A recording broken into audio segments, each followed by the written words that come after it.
மத்தேயு எழுதிய சுவிசேஷம் அதிகாரம் 24 1 முதல் 51 வரை.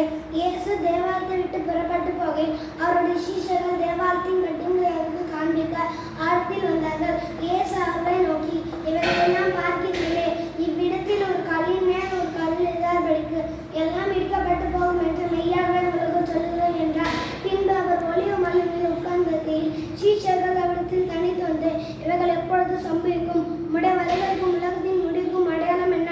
எங்களுக்கு சொல்ல வேண்டும் என்றார்கள்.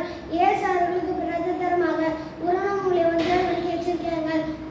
ஏனெனில் அநேகர் வந்து என் நாமத்தை தடுத்து கொண்டு நானே கிறிஸ்து என்று சொல்லி அநேகரை வஞ்சிப்பார்கள். இதங்களையும் இதங்கள் செய்திகளையும் கேள்விப்படுங்கள், கலங்காதபடி எச்சரிக்கிறார்கள். இவர்களெல்லாம் சம்பவிக்க வேண்டியது, ஆனாலும் முடிவுடனே வராது. ஜனத்துக்கு விரோதமாய் ஜனமும் ராஜ்யத்துக்கு விரோதமாய் ராஜ்யமும் எழும்பும். பஞ்சங்களும் கொள்ள நோய்களும் பூமி எதிர்ச்சிகளும் பல இடங்களில் உண்டாகும். இவைகளெல்லாம் வேதனைக்கு ஆரம்பம். அப்பொழுது உங்களை ஒவ்வொருத்தருக்கு ஒப்பு கொடுத்து உங்களை கொலை செய்வார்கள். என் நாமத்தின் சகல ஜனங்களாலும் பகைப்படுங்கள். அப்பொழுது அநேகர் இடையிலிருந்து ஒருவர் காட்டிக் கொடுத்து ஒருவர் பகிப்பார்கள். அநேக கள்ள தீர்க்கதரிசிகளும் எழும்பி அநேகரை வஞ்சிப்பார்கள். அக்கிரமம் மிகுதியாவது அநேகருடைய அன்பு தனித்து போம். முடிய பரியந்தம் நிலைநிற்பதை ரட்சிக்கப்படுவான். ராஜ்யத்தோட சுவிசேஷம் உலகமும் உள்ள சகல ஜாதிகளுக்கும் சாட்சியாக பிரசங்கிக்கப்படும். அப்போது முடிவரும். மேலும் பாழாக்கு அருவப்பை கொடுத்து தானியேல் தீர்க்கதரிசி சொல்லிக்கிறானே, வாசிக்கிறவன் சிந்திக்க கடவுள். நீங்கள் அதை பரிசுத்தத்தில் நிற்க காணும்போது யூதேயாவில் இருக்கும் மலைகளுக்கு ஓடி போகப்படுவார்கள். வீட்டின் மேல் இருக்கிறவன் தன் வீட்டில் இறையானவர்களுக்கு இறங்காக்க கடவுள். வயல் இருக்கிறவன் தன் வசதி இடத்துக்கு திரும்ப கடவுள். அந்த நாட்களிலே கர்ப்பதியானவருக்கு பால் கொடுக்கும் பையோ. நீங்கள் ஓடி போவது மாறி காத்தினாவது ஓய் நாளாக சம்பியாப்படுத்த வேண்டுங்கள்.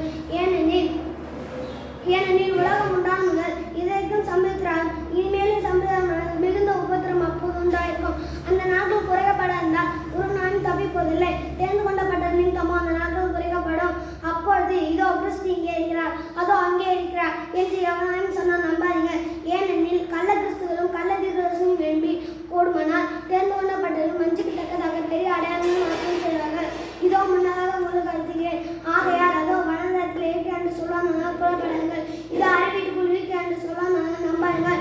மின்னல் கிழக்கிலிருந்து தோன்றி மேற்கொள்ளும் பிரகாசம் போல மனுடைய வருகைக்கும் இனம் எங்கே உங்க கழுகுகள் வந்து கூடும். அந்த நாட்டில் உபத்திரம் முந்தோணி சூரியன் அந்த காலப்படும். சந்திரன் ஒளி கொட இருக்கும். நட்சத்திரங்கள் வானத்திலிருந்து விழும். வானத்தின் சத்துவங்கள் அசையப்படும். அப்பொழுது மசுமானுடைய அடையாளம் வானத்தில் காணப்படும். அப்பொழுது மசுமான் வல்லமையுடன் மிகுந்த மகிமையோடும் வானத்தின் மேல் வருவதை பூமியில் சகல கூத்திற்காரும் கண்டு புலம்பார்கள். வலுவாய் துணிக்கும் இக்கால சத்தத்தோடு தம் தூதுகளை அனுப்பார். அவர்கள் அவரால் தெரிந்து கொள்ளப்பட்டது. வானத்தின் ஒருமுறை முதல் கொண்டு மறுமுறை மற்றும் 4 திசையிலிருந்து கூட்டி சேர்ப்பார்கள்.